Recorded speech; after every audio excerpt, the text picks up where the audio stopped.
first sign of a bank failing, you'll find that the bonds will start collapsing in value because bondholders are trying to get out. Large depositors will just transfer the deposits elsewhere. In other words, they will create the very conditions that lead to the collapse of the bank. The role of central banks in this basically is they have to ensure the integrity of the complete commercial banking system. If anyone fails, then the central bank has a huge, great problem on its hands. We saw this particularly with the Lehman crisis. For whatever reason, the Fed decided that they needed to make an example of a bank when all these banks were falling over, and they picked on Lehman. And the consequences of that were really pretty terrible. I think it was a big mistake on the Fed's part. In this country, the Bank of England even rescued small banks. It made sure that no bank went under. And it is a primary function of a central bank to ensure that a commercial bank doesn't go under and that depositors are protected. Now, I know that depositors are, in theory, guaranteed by various deposit protection schemes. I don't know what it is in Canada, but in this country, we're looking at about, I think, £85,000. Any deposit values above that are not protected. But there again, you see, there are complications because if you've got more than one deposit, they total more than that. The banks are related in some way, like one might be a subsidiary of another, or they may operate under some sort of common license. Then, that's treated as one deposit. You're not going to get two lots of coverage. So there are various wrinkles that you've got to be really aware of. I think the biggest risk, because I really do think that the central banks learned the lesson of Lehman. You do not let a bank go under. It's as simple as that. And there's no reason for them to do so.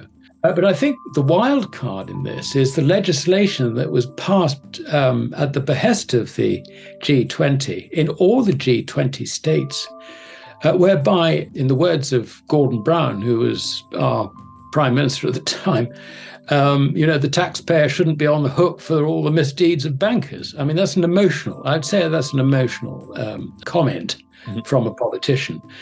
But the result is bail-in legislation. And all I can say is that if any central bank decides to try and bail in a commercial bank, then they're going to just create an enormous crisis.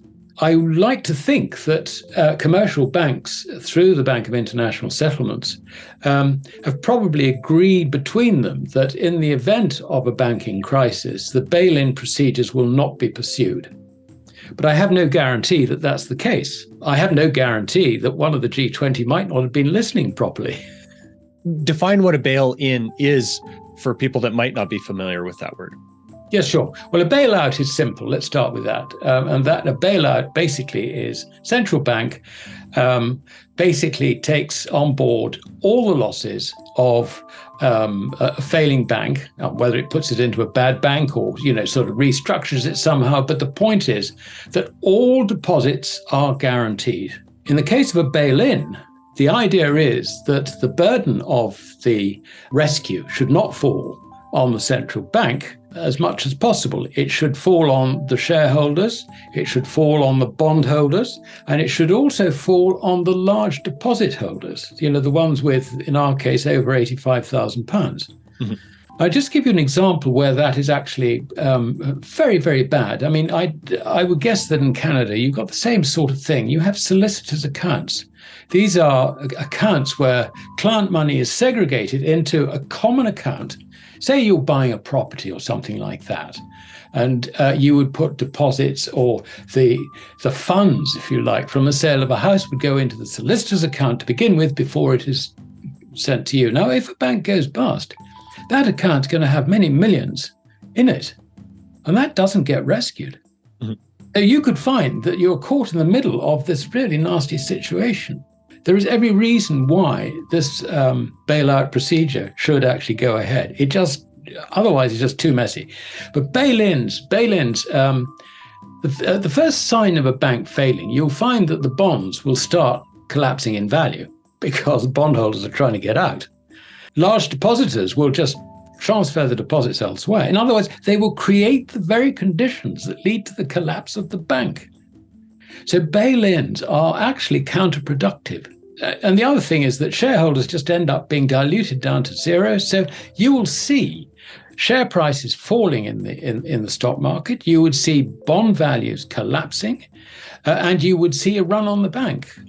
And it's interesting, if you look at the recent history of Credit Suisse, most of these things have been evident there. I mean, Credit Suisse hasn't officially been bailed out, but I think unofficially there has been a lot of work going on in the background to ensure that that bank didn't fail, including persuading some very large shareholders from the Middle East, for example, to support the bank. And I think if the bank can be supported, it is a wonderful opportunity, perhaps, for some of these, let's say Middle Eastern potentates, who want actually to own their own bank in Switzerland. I mean, I would have thought there's some attractions for that. So I think that rescue is probably going to be successful. Mm-hmm. Now, having said that, the shares are valued at a very deep discount to the balance sheet book value. I calculated at the worst, it was something like 20% of book value. I mean, that's an 80% discount.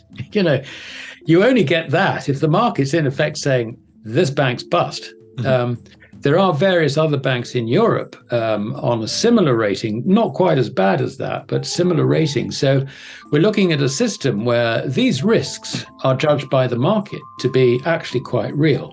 Of course, in a bailout, you find that the shareholders actually do lose. I mean, it's as simple as that. They get just diluted right down. They lose in either case. It's really the treatment of the bondholders and the large depositors, which is the difference between a bailout and a bail-in. But Tom, there's something else I would add to this, and that is that thanks to all the quantitative easing, the central banks, all the major central banks have accumulated very large quantities of bonds on their books. In the case of the Bank of Japan, they've also got real estate investment trusts. They've got ETFs representing equities. I mean, but they've been doing it since the year 2000. I mean, this is very substantial. The result is that the fall in markets, the result of rising interest rates, has really wiped out all the central banks' equity.